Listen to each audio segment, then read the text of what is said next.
महाभारत का युद्ध समाप्त हो चुका था। कुरुक्षेत्र की रणभूमि शांत थी, लेकिन गांधारी का हृदय तूफान से भरा हुआ था। अपने 100 पुत्रों कौरवों की मृत्यु के शोक में डूबी वह मां जब श्रीकृष्ण के सामने आई तो उसके अंतर्मन में धधक रहा था असह्य पीड़ा और क्रोध। उसने अपने तप से अर्जित शक्ति के साथ श्रीकृष्ण को एक श्राप दे डाला। जिस प्रकार मैंने अपने पुत्रों को मरते देखा, उसी प्रकार तुम भी 36 वर्षों के बाद अपने ही वंश का विनाश अपनी आंखों से देखोगे। और ठीक 36 वर्षों बाद गांधारी का वो श्राप सत्य हो गया। द्वारका जो कभी श्रीकृष्ण की दिव्य नगरी थी, वहीं शुरू हुआ विनाश का क्रम। यदुवंशियों में आपसी कलह, मदिरा और अहंकार ने आग लगा दी और अंततः एक भयंकर गृहयुद्ध में यदुवंश आपस में ही समाप्त हो गया। जब विनाश आसन्न था, तब श्रीकृष्ण ने अपने बचे हुए लोगों को बुलाया और कहा, द्वारका अब सुरक्षित नहीं, सभी को अन्य स्थानों की ओर प्रस्थान करना होगा। और फिर स्वयं भगवान कृष्ण आज के सोमनाथ के पास स्थित एक स्थान प्रभास पाटन की ओर निकल पड़े।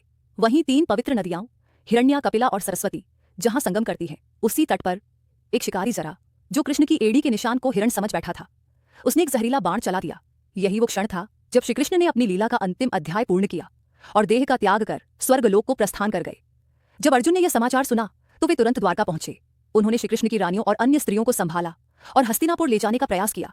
लेकिन तभी एक और विनाशकारी दृश्य सामने आया। सागर का प्रलय। सागर निरंतर तट से टकरा रहा था। लहरें सभी सीमाओं को तोड़कर नगर में प्रवेश कर गई थीं। एक एक करके मैंने सुंदर इमारतों को समुद्र में डूबते हुए देखा। समुद्र ने सारे नगर को ही अपने भीतर समा लिया था। चंद मिनटों में ही सब कुछ नाश हो गया। अब समुद्र एक शांत झील के समान था। उस सुंदर नगरी का कोई निशान बाकी नहीं था, बस एक स्मृति।